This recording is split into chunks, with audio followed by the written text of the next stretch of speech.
I'm introducing you, right? Prayer introduction. Okay. All right, we're going to get going since it's 6:30 and honor your time. Thank you for coming out tonight. And we have Don with us. He's our strategist who's going to present the information, a lot of information tonight. So I'm glad it's in writing. You can take it home and think about it. But I'm just thinking about how, I love hearing the political banter. You two know how much I love politics. I mean that. I love politics. And I love community. And I love that we can do that here because we come as United Methodists believing in something called grace. And so I'm grateful that we can be in this space together and we can offer grace to one another as we share our particular beliefs. And we can talk about growing because I think it's amazing what's happening in the life of the church. So let's say a prayer. Gracious God, we do give thanks for your grace. We give thanks for the way in which you speak to each one of us and the way that each one here serves you and follows you. So be with us tonight as we do our very best to hear and take in all the information that will be presented. Help us to discern our direction. Help us to discern your will. And help us to continue to live out our mission in the world, which is to put more of your love in it. We give thanks for Don. We give thanks for Cece. We give thanks for Rod, for the leadership team who has gotten us to this point. And we just ask your blessing upon our time now. We pray this in your name. Amen. All right, I'm going to introduce Don. He is part of Horizons. How many of you have met him at this point? You've been at some of the strategy meetings. And so we're just grateful that he's here to present for us tonight. Thank you, Pastor. She mentioned Cece. Cece Delph Sherman is here. She's one of my colleagues at Horizons. She flew in from Salem, Oregon today. I flew in from Austin, Texas, and she's going to be around, kind of shadowing and offering also her perspective. She brings a vast experience in working with United Methodist churches in the Western jurisdiction around the nature of generosity. So it's good to be with you today. Horizon Stewardship, again, born in 1992. We've been doing this for, 33 years, and worked with thousands of churches and raised billions of dollars. But one of the things that I really get excited about in my ministry is working with one church at a time and helping them fund whatever they believe God wants them to fund in order to be whatever church they believe God wants them to be. And so because I was a United Methodist pastor for 29 years, serving 21 years as a lead pastor, senior pastor, most of the churches I work with are UMC. That's just kind of where my network is. So it's good to be with you. And because I was a pastor, I always like to start out with a preacher story. There was this guy, and he was brilliant, and he felt a call into ministry. And so before you know it, he's in seminary.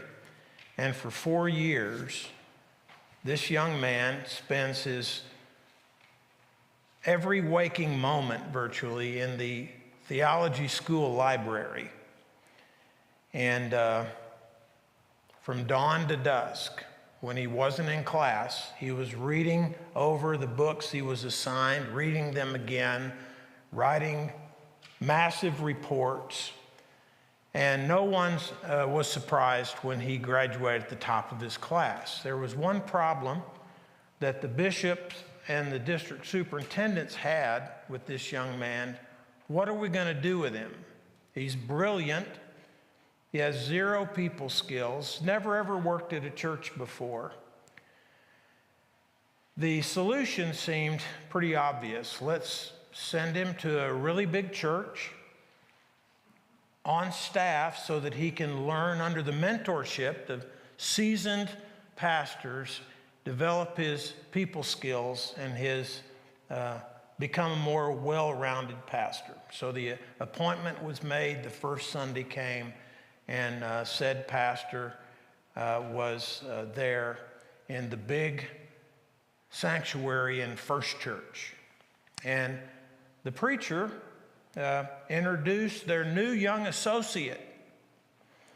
And she asked him if he would come up into the pulpit and say a few words.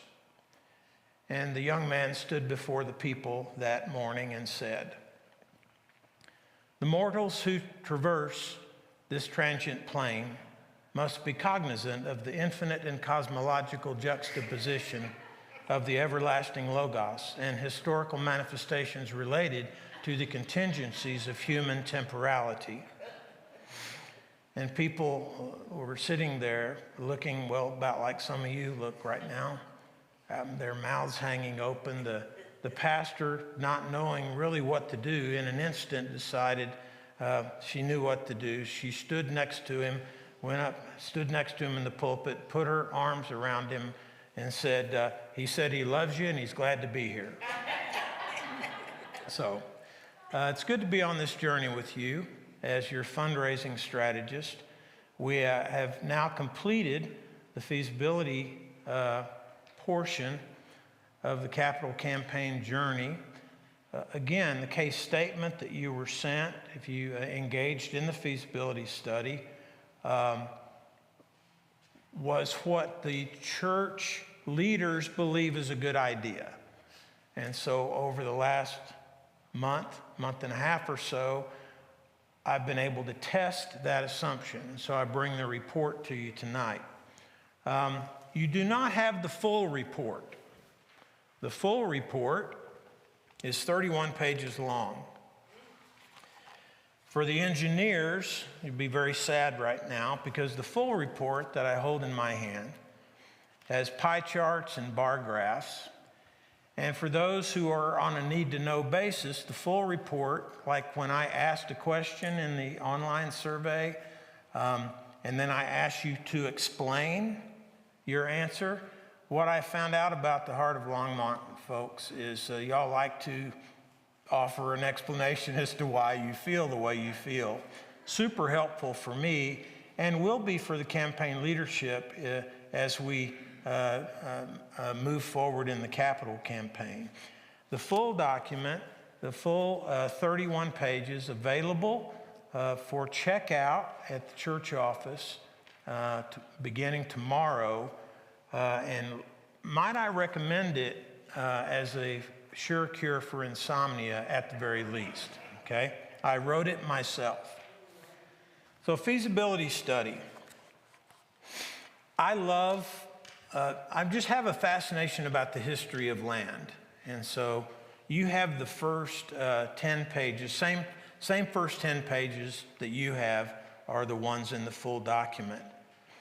But I found a wonderful resource, Ann Yoder, your church historian, and also visit longmont.org on the web, provided some great history and some great historical context. And I'm just going to say, I'm going to make an observation because you can read all of this. You know that the church turned 150 in 2021.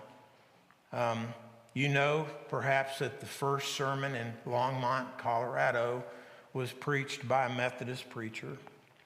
Perhaps you didn't realize that when the gold rush people came in 1858, that traveling Methodist preachers would preach at the camps on the St. Vrain Creek. Is that how you say it? Vrain? B, yeah? Vrain? Vrain. Okay.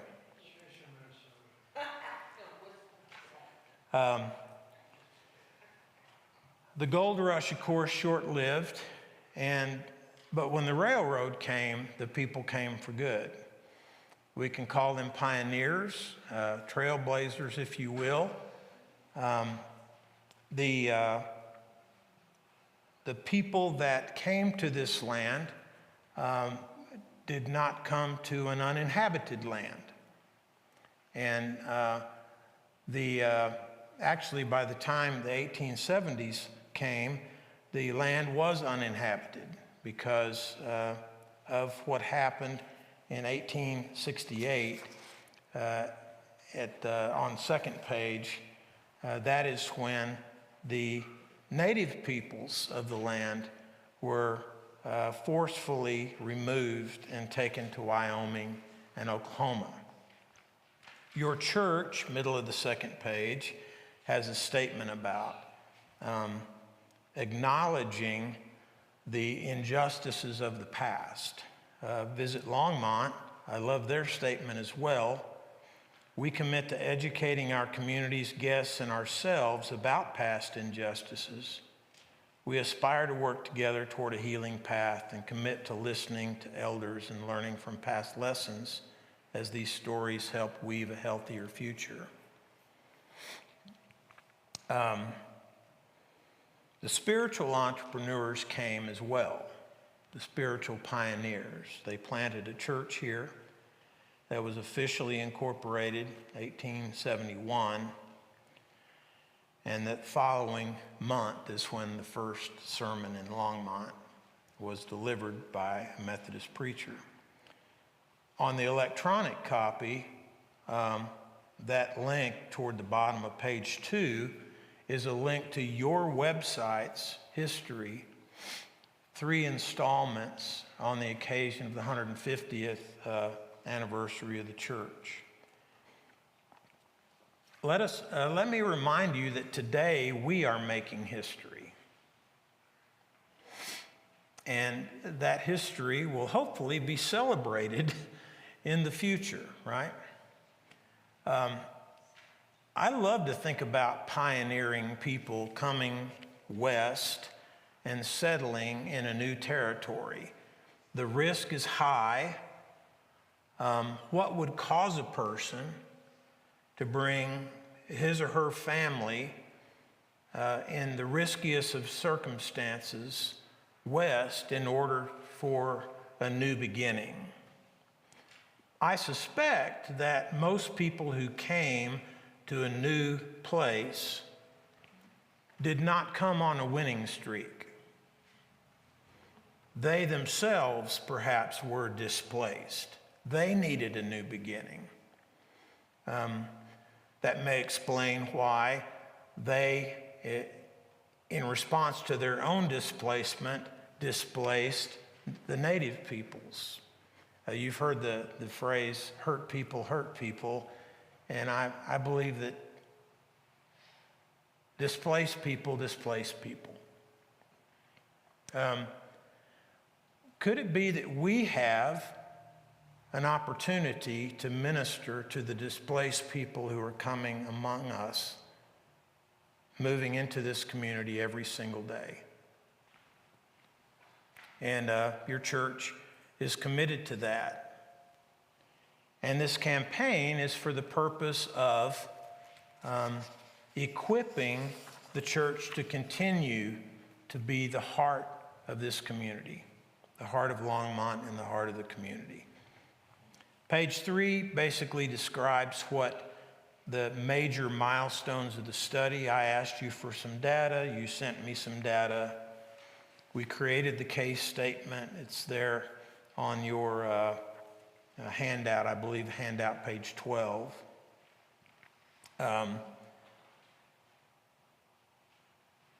We had a first impressions gathering in Wesley Hall, had a good turnout. I had some personal conversations. I invited the entire congregation to take an online survey, the ones I didn't get to talk to in person. I'd love to talk to everybody, but I'm not able to do that.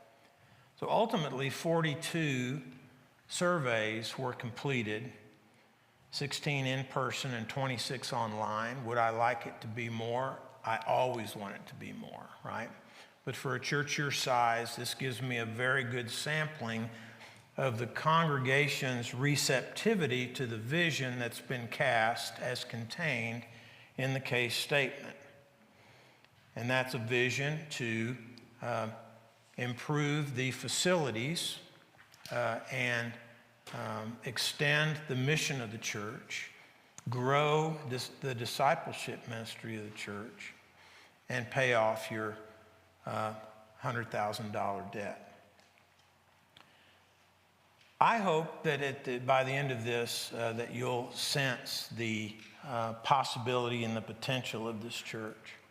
And so with that, we'll move into the review of data. I asked Claire and Rod to draw a polygon that represents what they believe is the primary mission zone of Heart of Longmont. And I can see the eastern boundary is the interstate. Western boundaries is at 29? What highway is that? Goes all the way up to Berthoud, goes down, and I forget the name of the city in the lower left-hand corner of that. How many of you live outside of this zone? Anybody? Anybody? Oh my goodness. This is the first in 19 years of delivering feasibility studies. Because I usually think we have some ministry to do for someone who's feeling left out right now. The reality is you do have people that live outside the shaded area. That's a good thing. They can be an extension of the caring, impactful arms of the work of God through this church. But the data that follows is the data of the people that live within this shaded space. Your population, in 2010, 112,366 has grown by 24.4% since then. See if I can get my, no. And it's projected to grow another 20.7% by 2029, okay? Why am I doing this in a feasibility study for a capital campaign? Because there are ministry ramifications for that data. You are in a growing area. Each number represents a child of God, a soul of one who is cared for by God and calling us to care for in this, our primary mission zone. Every church has a primary mission zone. And it's usually geographic. Post-pandemic, it's becoming virtual as well. You have an impact far beyond this in the virtual world. And then ultimately, every church has a tertiary mission field. And I say that just because I like to use the word tertiary at least twice during my presentation. So fill in the blank. John Wesley said, the blank is our parish. The world. The world is our parish. That's our, and we could even say the universe that God has entrusted to our care is our parish. Ethnicity, household income, 124,567 is due in the next 5 years to grow by 20.67% to 153.15.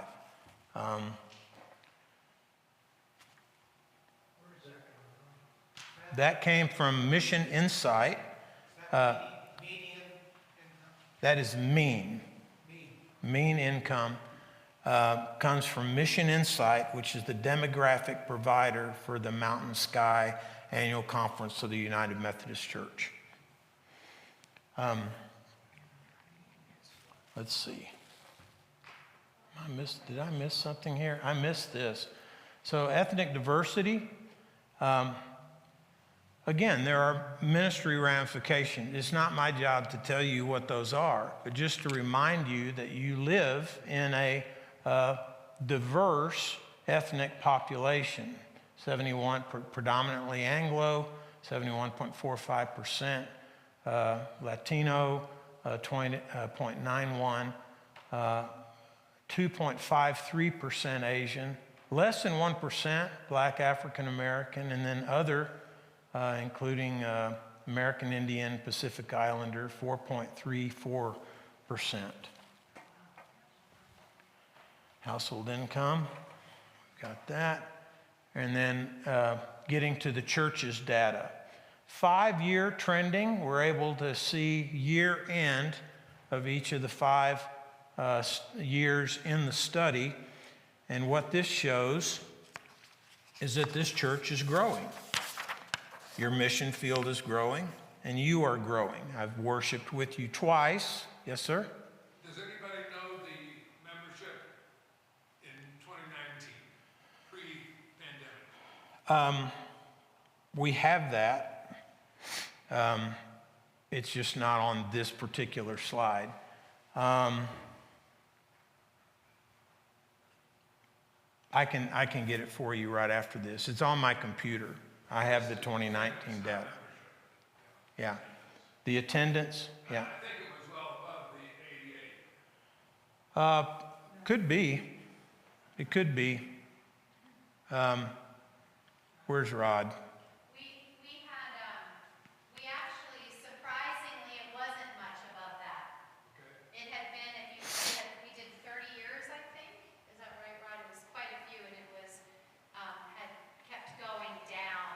I know it was going down. Yeah. I remember when it was 1,500 Yeah. or more. So it was not much above that. Yep. Yep. I work with 8 to 10 churches a year in capital fund campaigns, and I can tell you, rarely do I see a church that has experienced this percentage of growth over such a short amount of time, especially in the aftermath of the pandemic. So from my perspective, this is to be celebrated. You have an increase of 46.6% over the 5-year study period from 20 to 24. Your finances, a huge exclamation point. Membership, a little misleading. The report states this, but let me just remind you that last year you subtracted through a membership audit 30 people from the rolls because of inactivity. You welcomed 29.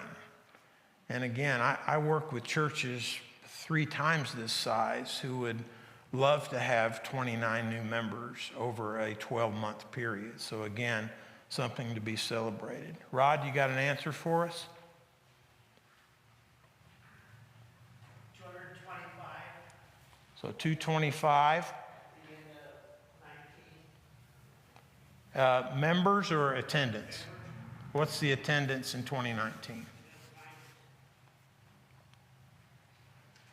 What are we going to do with Rod? I don't know.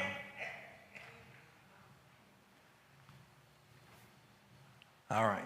Keep digging, Rod. Thank you so much.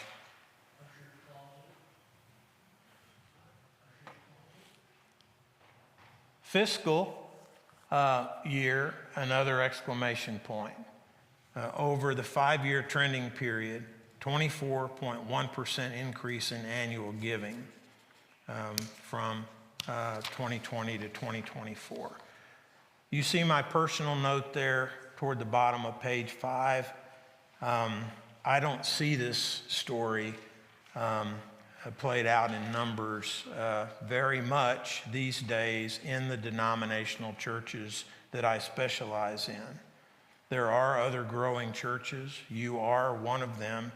I just simply want to affirm the work that God has done in and through you during the most unimaginable time in many of our lifetime, if not the most unimaginable time. When you consider pandemic, when you consider the political, when you consider the denominational impact, this church has been faithful, and God has been faithful. So the mission continues. Top of 6 with people and financial resources. I believe this church is well positioned to succeed in a capital campaign to fund that vision. First impressions gathering notes are there. You can look through those. In the interest of appeasing the engineers, I want to get to the pie charts and bar graphs. Amen? All right. First question, you don't have this in your report. You can check. Have I mentioned you can check out the 31 pages beginning tomorrow? Do you personally support the plan described in the Heart of Community Vision for the Future document? There's a piece of pie that's missing in this chart, and that is the person that would say, no, I don't support it. You had 0 persons. Another rarity in my life, in my work with churches, there's usually someone who, for whatever reason, does not believe that this is the right thing for the church to do at this time. Certainly some uncertainty, but this is a very good indication of future success, this level of support before we've even launched the capital campaign.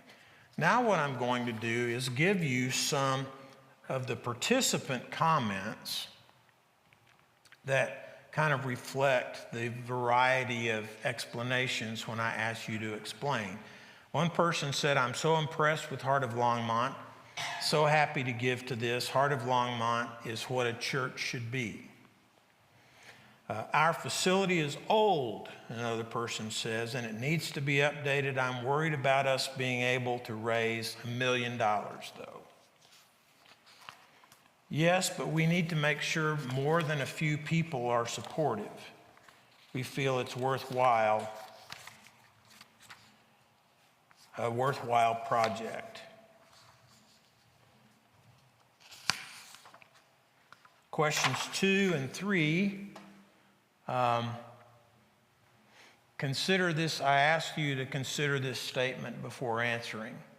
Basically, do you think we're going to fund this vision by raising $1 million or more? It's okay if we raise more. To fund all projects, extend our missional reach, grow discipleship, eliminate our long-term debt.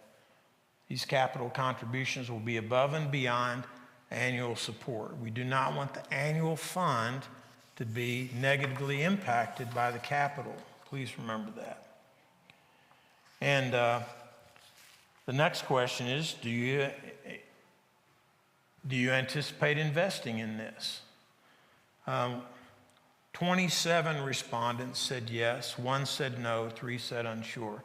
You have the percentages there, and you can't see them on the with my pointer. That's okay. You can see that. That's big. It's a big screen. That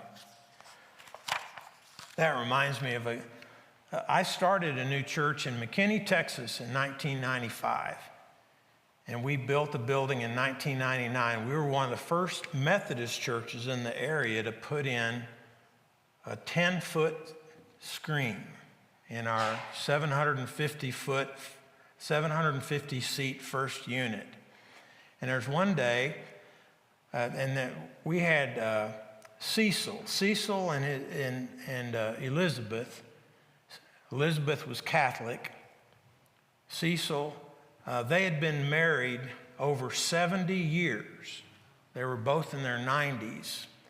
And so I'm walking down the center aisle, getting ready for church one day, and someone tugs on my robe, and I turn around, and it's Cecil.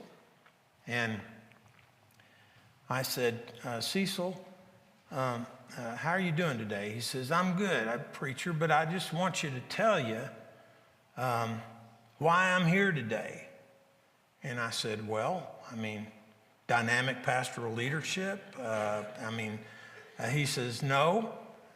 He says, I'm here because I just love that big screen. This guy was 93 years old. He said, I get to sing along for the first time in 20 years. I don't have to fumble with some book with my hand shaking. And that gave me a totally different perspective on the why of accessibility and what really Haley and her team bring to the table every Sunday. And they do a great job. So anyway, but this is good, okay? 87% are ready to invest in this, and we haven't even officially launched it yet. Next question, I get personal, like, I'm not asking for your commitment, but it would help me help the church plan for this campaign if I have an idea about the kind of 3-year commitment you're imagining at this time. That's this question. As you imagine, so I'm not asking for a commitment, just tell me what you're thinking right now. This really gets me jazzed. You have one household that is ready to invest $150,000. You have another household. Now, let me stop there, because generosity, sacrificial generosity, is relative. Okay? And so large gifts are important just because of the impact, but sacrificial gifts at every level, I said this at the First Impressions gathering, are an imperative for this church to raise its capacity in 3-year commitments. You're going to need commitments of less than $1,000 over 3 years to $150,000 or more over 3 years, and everything in between, in order to raise what we need to raise to be the church God is calling us to be. You have another household that's ready to invest $100,000. 0 at this point in the 50 to 75 range. 2 households in the 30 to 50, 2 in the 20 to 30, I'm rounding. 4 in the 10 to 20, 8 households in the 5 to 10,000, and 11 households in the less than 5,000. Over 3 years, we have a saying, equal generosity, not an equal portion. Equal sacrifice, not an equal share. Somebody might say, how much we want to raise? $1 million. Let's get 100 households to give $10,000 each. That's great. The math works. That's not how we're going to raise $1 million. This is how we're going to raise $1 million. And we hadn't even started yet. We're well on our way. I don't even have to say this is good news. We're off to a great start with these early gift indications. There will be many ways to serve in this campaign. If asked to serve, would you consider serving? And actually, I delivered a report to a church last week. I don't know if it was because it was in Texas, but 26% of the people said no. Or 26% of the people said, yeah, I would consider that. So this is almost 50% of the respondents said, I have no idea what you might have in mind, but I would consider it. So this is actually positive, even though at the, most people just want to know, like, what role do you have in mind before I even say yes? Even though I'm just asking if they would consider it. So that's good news. This is leadership. It's a leadership question, which is pretty important for us to talk about in the pastoral change that's going to happen in the next 3 or 4 months. People support nonprofit organizations for 3 primary reasons. The first 2, they believe in the mission, and they believe that the right people are at the right place of leadership at the right time.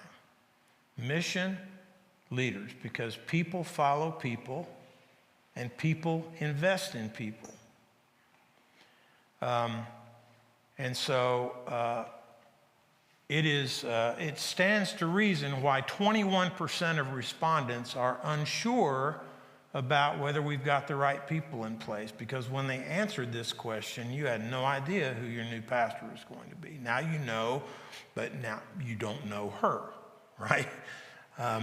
You know who is here, and so there is that season of uncertainty. And so, again, not ideal, but important. I believe that I said it at the FIG, so if you weren't at the First Impressions gathering, you'll get to hear it. If you were, you'll get to hear it again. The greatest gift that you can give Pastor Angie is to raise the money that you need to raise so that you can focus on ministry in the future instead of asking your brand new pastor to lead a church in a capital campaign. So, some participant comments. New minister coming will have to be on board. With Pastor Claire moving on, a new pastor coming in, I think there will be a blip in the energy of the church. It takes solid leadership to promote a financial campaign. This person says, this is the strongest staff we've had since we came here 20 years ago. Another person said, I'm unsure because there is uncertainty with Claire leaving. Take the leader away and change will happen.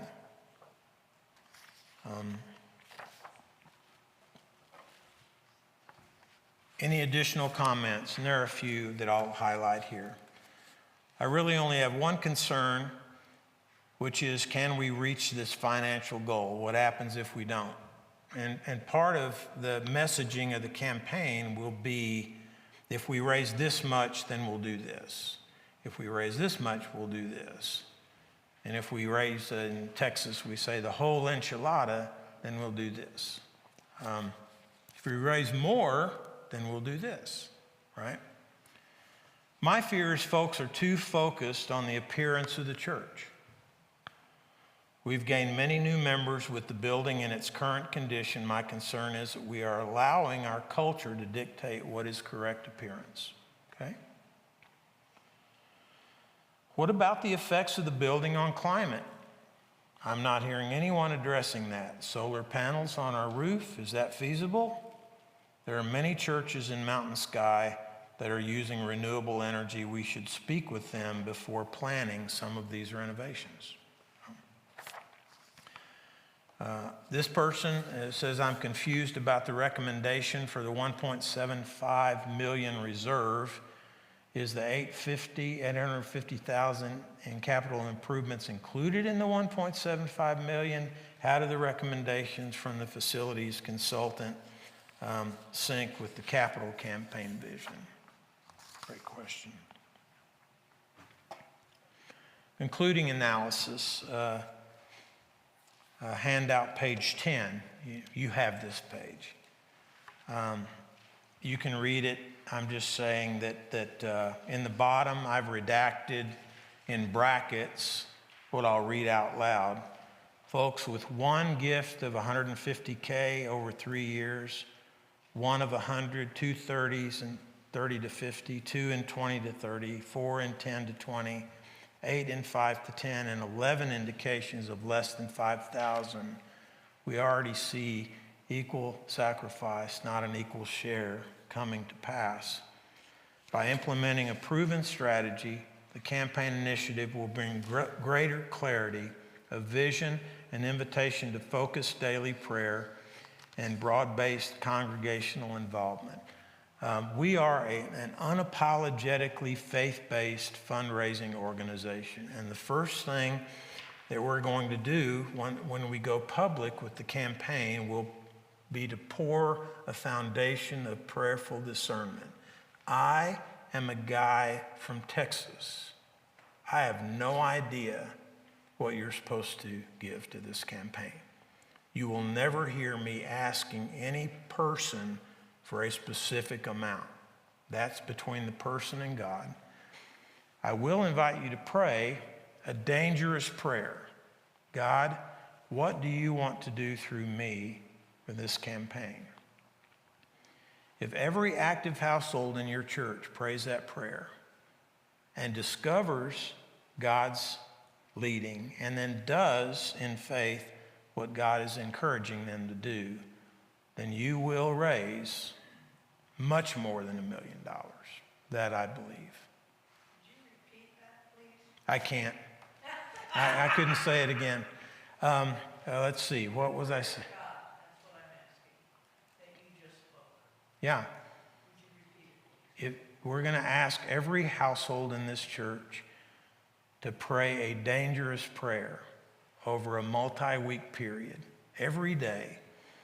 Haley's really excited about like a window cling, or a refrigerator magnet that has right when you're reaching for another ice cream bar, you see, God, what do you want to do through me? And if every household seeks God's will and then discovers God's leading and then does in faith what they believe God is leading them to do, you will raise much more than $1 million. Yeah, thank you. How are we going to succeed? We're going to communicate because y'all have some questions about what exactly does refresh mean, right? What are the projects going to be? How much can you break it down for me? And you will get, thanks to Haley and Francine, you will get a publication that has those kinds of details. No one will be handed a commitment card until we communicate well more details about the campaign. Identify the extent to which the campaign vision will be partially or fully funded. What if we raise $850,000? What gets done, what doesn't get done? We'll communicate that. Establish a spirit of sacrificial giving, beginning with the campaign team that's being recruited today and tomorrow. Cultivate larger numerical gifts, and then create a culture of sacrificial generosity. This will be a campaign where both depths of gift and the breadth of participation are both important in order for us to reach our fundraising capacity. Invite every household to engage in some aspect of the campaign. If you're active in this church, you will be invited to engage in this campaign. You'll be invited to prayer. You'll be invited to come to a home meeting. You'll be invited to come to special Sundays. And then last but not least, celebrate and express gratitude for every gift, regardless of its numerical size. So based on the completion of the feasibility study process, there are some unknowns and there are some knowns at this point. I think we are tracking toward $700,000 to $1 million in 3-year commitments. I think your capacity is more than that, and I have some information that leads me to believe that. But based on where we are in the study and its results, I think you can raise $700K to $1 million. And you heard me say it at the FIG, but it's a joy and a privilege to be in ministry with you. I love working with the church. That if I lived in Longmont, Colorado, I'd be right here in the pews with you on Sunday. And so God bless you in your continued ministry, and I look forward to seeing you around in the weeks and months to come, and the 3 years of support that we provide. Any questions? Questions about anything that's been presented?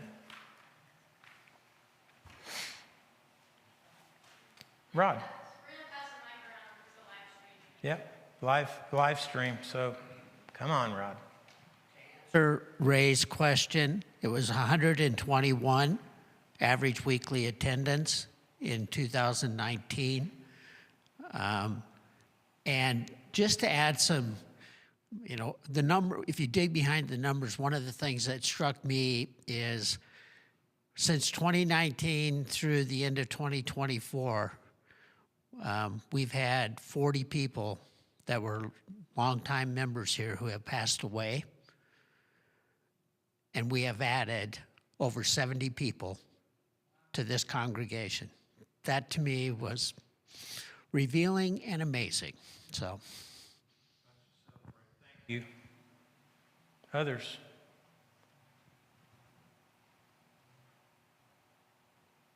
Yes, sir.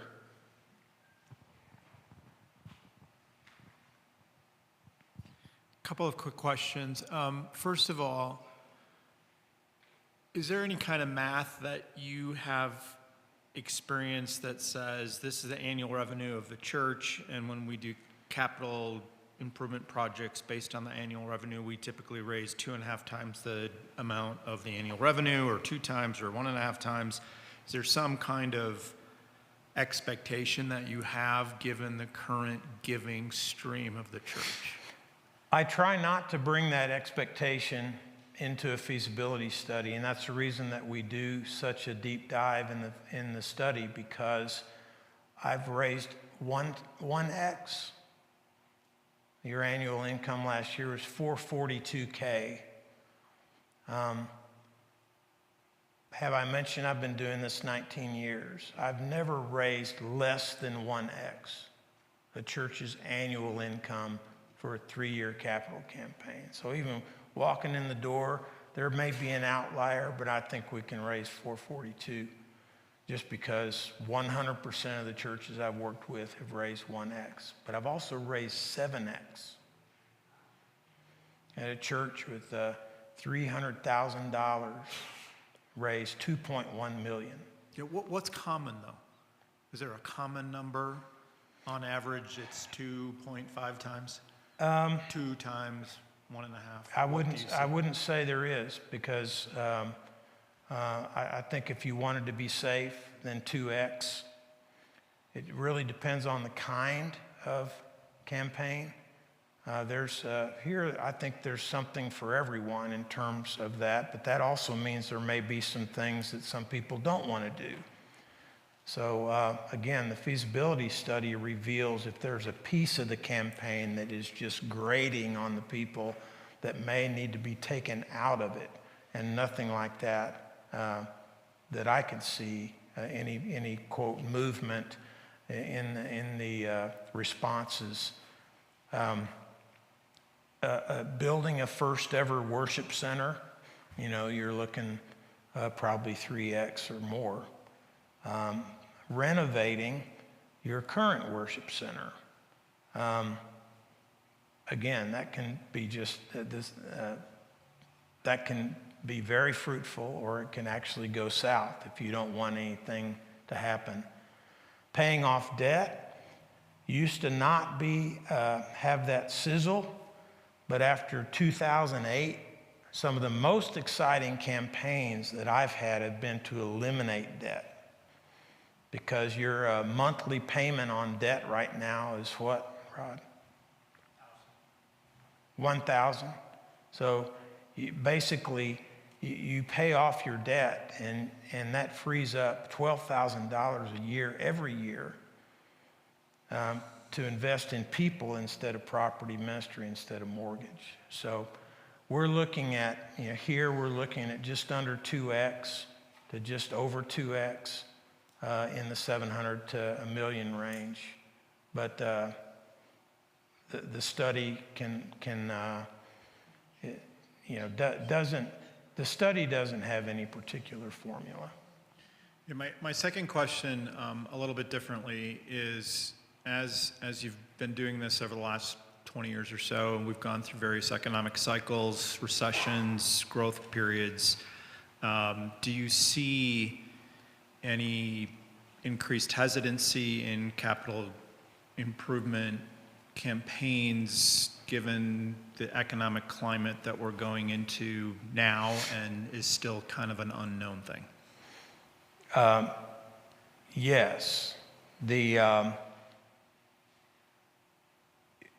I would say that even 20 years ago,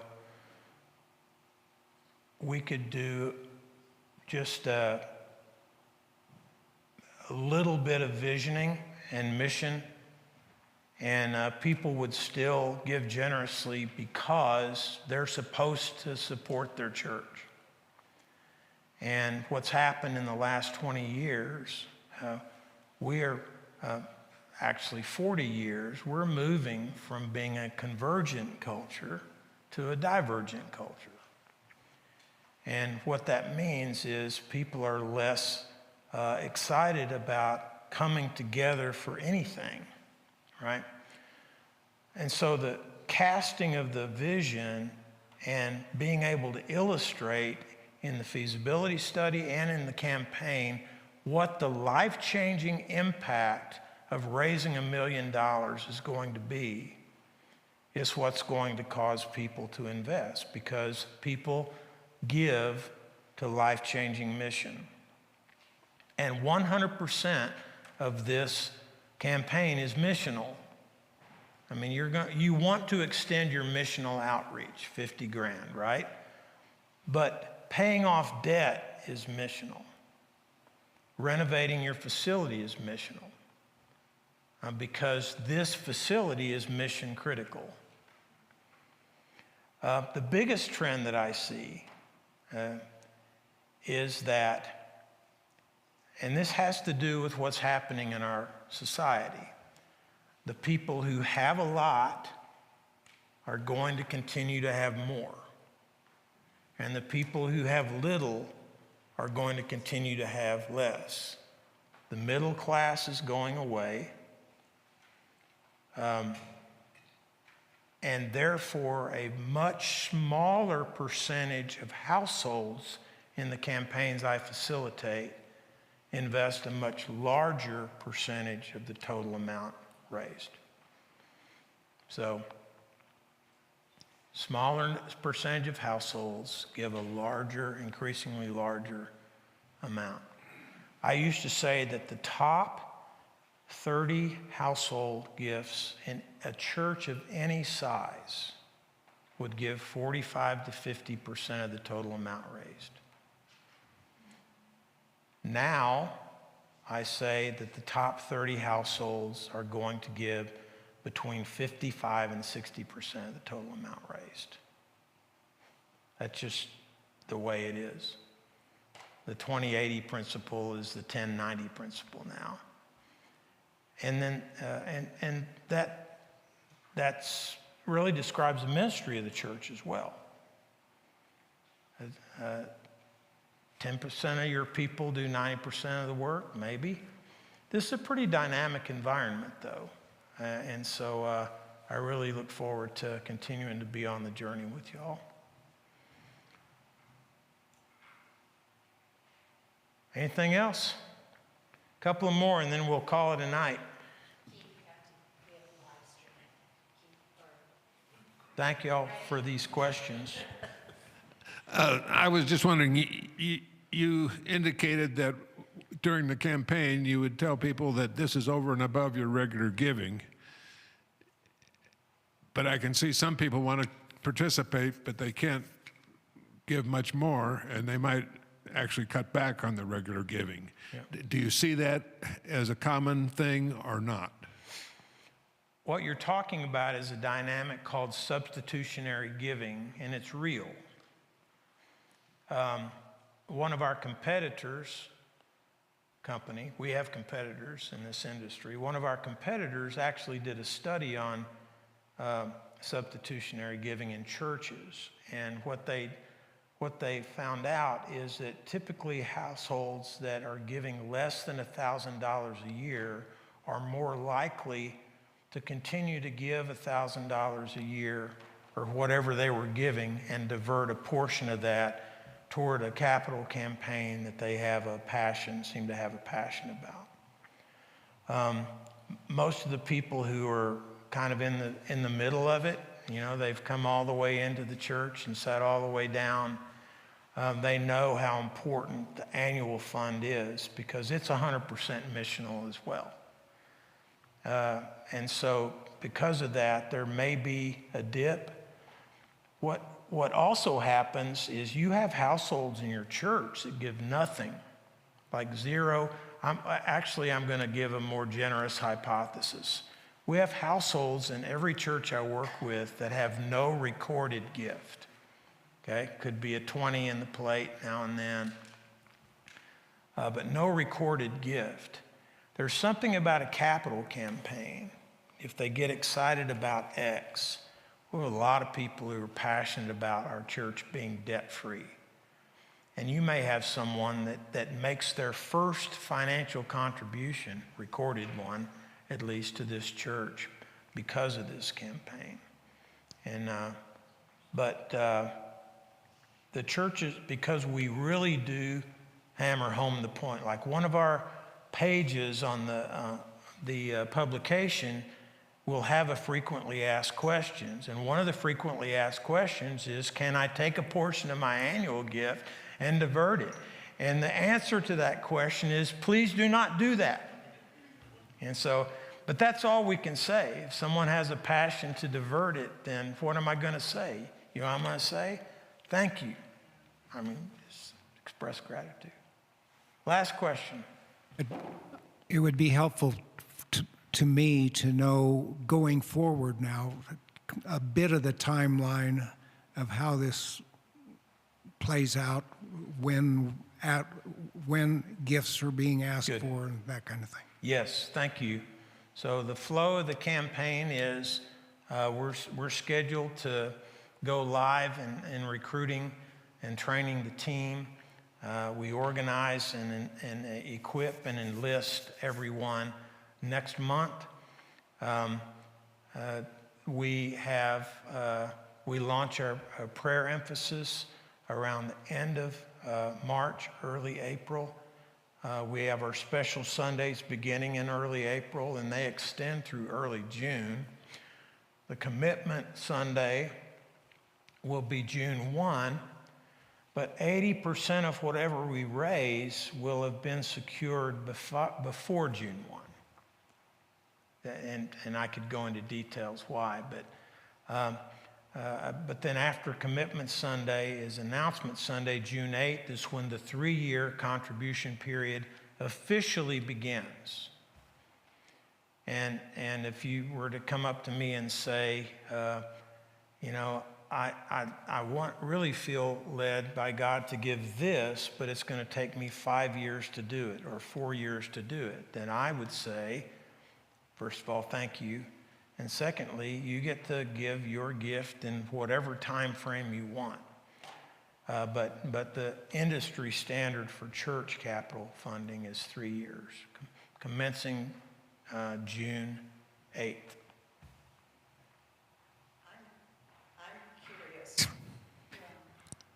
I'm curious as to when we're going to hear the specifics of what's going to be done with the money raised.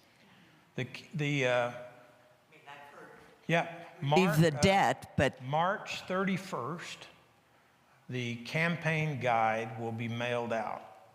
It will be an 8 to 12 page publication, and it will have a listing of the projects, and it will also provide a prioritization of the projects that will be funded and as funds are received. Thank you. Yeah, you're welcome. Sneak another question. Go ahead. Do it into You're Superman, so absolutely. Okay, and I can't remember when it was, a couple years ago, everybody was encouraged to put in their will to give some money to the church, Yep. a percentage. Could that be converted, or will it be converted, or does it have to be a change of the will saying it will go, or what? Don't plan on dying in 3 years. Is he trying to tell us something, Doug? That's up to you. You got the pillow. It does remind me of a feasibility study survey, online survey one time, a person answered the question, what kind of gift are you imagining at this time? And the answer to the question was 0. The church gets $250,000 when I die. Now, Ron Blue likes to say, it's really good for us to do our giving while we're living so that we're knowing where it's going. So think about that. But yeah, remembering, who would not want to invest in a legacy way in the ministry of this church beyond our last heartbeat on earth? I want to do that with my church. And so the biggest challenge with churches is we just don't ask. And so part of me being on the journey with you for 3 years is to provide some ways this coming fall for your annual fund campaign this fall to include legacy giving as a part of that narrative. We usually don't mix it with the capital. So, last question. Okay. On about the 4th page from the last, you have it broken down into 4 different categories. Like the critical maintenance would be $550,000, and the other 3 categories. Right. I almost think we ought to. I don't know. I think we ought to hit one thing at a time. Like if that's the most important, that's what we should strive to get and pay off, and then go on to another item.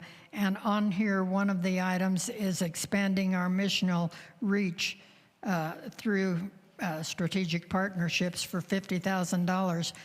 I'm not sure I agree that should be in a campaign to fix up the church as it needs to be fixed up. I think that ought to be something that's dealt with entirely separately. Yep. I would have trouble with that. Yep.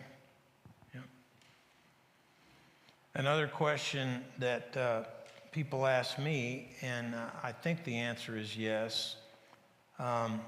We really do want to have a prioritization, but if someone has a real passion about paying off debt and wants 100% of theirs to go toward the debt, then what are we going to say to that person? I would say thank you, but I work with some pretty legalistic churches where they do not give the freedom to name which part of the project it goes to. That kind of question should be answered. So for this particular church, and I don't pretend to know what the right answer is for Heart of Longmont. So, all right, I am the only person standing between myself and dinner, and so Pastor Claire, would you pray us out? One of my favorite books is a book of blessings, and I wanted to end tonight, but I have to put my glasses on because I can't read. This is a blessing of hope, because I think a campaign is a commitment to hope, a belief in hope. So may we know the hope that is not just for someday, but for this day. Here, now, in this moment that opens to us. Hope not made of wishes, but of substance. Hope made of sinew and muscle and bone. Hope that has breath and a beating heart. Hope that will not keep quiet and be polite. Hope that knows how to holler when it is called for. Hope that knows how to sing when there seems little cause. Hope that raises us from the dead. Not someday, but this day, every day, again and again and again. I hope we go forward tonight as people of hope. Amen.